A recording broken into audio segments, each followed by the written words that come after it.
Então você começou a trabalhar na UTI e você tem medo de atender o seu paciente? Você tem medo que durante a sua conduta o paciente tenha alguma intercorrência e você não consiga resolver? Eu acho que você precisa assistir esse vídeo. Roda a vinheta!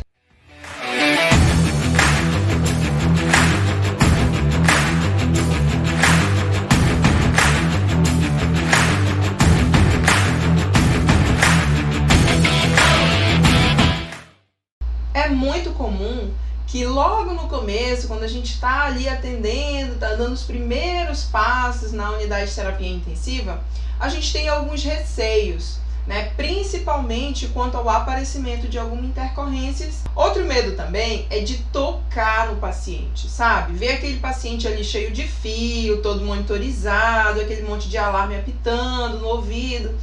E aí saber, meu Deus, o que será que está acontecendo? Será que foi eu? Né? Às vezes o alarme começa a apitar e você, ai meu Deus, será que foi eu? Será que eu fiz alguma coisa de errado? E se eu fizer alguma coisa de errado que prejudique o meu paciente? E aquele ventilador ali, por que aqueles parâmetros estão daquele jeito? Por que está assim? O que o meu paciente tem? Bem, eu quero te dizer que esse medo, ele vai aparecer se você não estiver preparado. E o que eu quero dizer com você estar preparado? Então, primeiramente, você precisa conhecer a história do seu paciente. Você precisa saber qual é a hipótese diagnóstica. E se você não sabe o que é a hipótese diagnóstica dele, se você não sabe como é a fisiopatologia, o prognóstico dessa doença, então eu já aconselho você a saber, a conhecer a hipótese diagnóstica e pesquisar. Já ver o que pode acontecer, quais são as principais intercorrências, as principais situações que podem acontecer com esse paciente.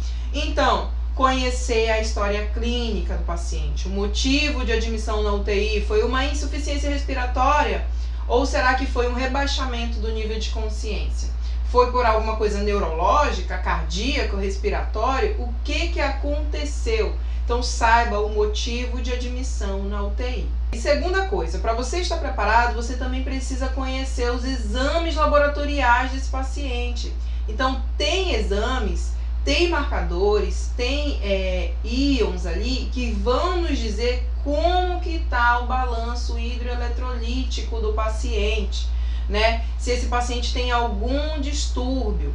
Por exemplo, se o seu paciente tiver uma alteração significativa de aumento de potássio e você vê que o seu paciente está com uma taquicardia, uma frequência cardíaca mais elevada, então o que vai acontecer? A chance desse paciente ter uma intercorrência, uma arritmia é muito grande. Então, segunda coisa, conheça os exames laboratoriais do seu paciente. Então verifique hemograma, verifique a bioquímica desse paciente, verifique gasometria arterial. Então tenha em mãos os exames complementares, assim como raio-x, tomografia, todos os exames complementares do seu paciente, porque você consegue verificar o que pode acontecer ali.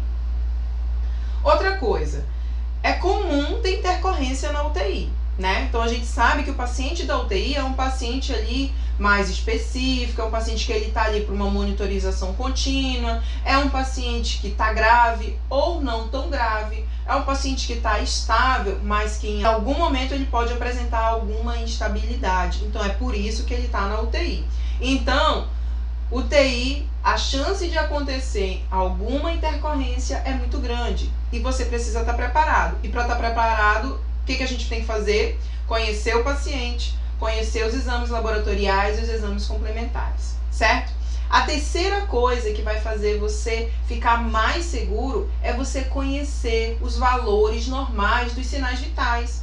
Então, você saber qual é o valor normal de frequência cardíaca. Então, se esse paciente está com uma frequência cardíaca de 140 batimentos por minuto, está alta ou está baixa? Está normal ou não está? E se esse paciente tiver alteração de potássio, isso vai me dizer alguma coisa? Será que ele pode evoluir para uma intercorrência? Então, quando a gente conhece o valor normal dos sinais vitais, a gente consegue identificar se esse paciente ele pode desenvolver ali uma intercorrência, ele está instável ou se ele está estável. Qual é o valor normal de saturação? qual é o valor normal de frequência respiratória, qual é o valor normal de pressão arterial. Então, terceiro passo, conheça os valores normais dos sinais vitais do seu paciente. Outra coisa também, que é muito comum ter medo, o paciente está entubado, está com acesso central, e se eu perder algum acesso? Às vezes tem até aquele bloqueio de fazer a cinesioterapia, fazer a mobilização precoce, porque o paciente está cheio de fio.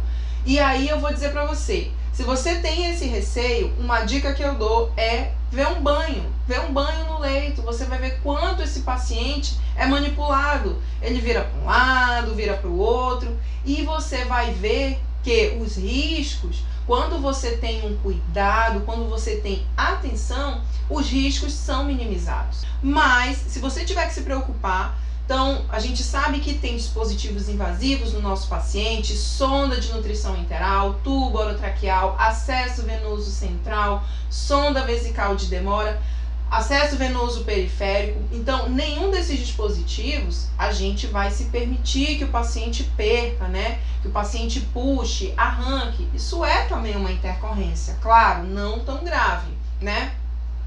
Mas o que mais nos chama a atenção, o que é mais grave, é o paciente se estubar, puxar o tubo, ou durante a sua manipulação, se você for virar o paciente em decúbito lateral, foi manipular esse paciente, o paciente teve uma estubação acidental, ou o acesso venoso central também foi tracionado, não é muito comum, tá? Precisa ser realmente uma força muito vigorosa, porque muitas vezes o acesso ele recebe até um ponto ali, 1 ou 2 pontos ali em cada lado, para que seja fixado e não tenha o risco de soltar, tá bom? Mas mesmo assim, se você tiver algum receio quanto à mobilização do paciente, assiste um banho, dá uma olhada no banho no leito que você vai ver o quanto esse paciente é manipulado.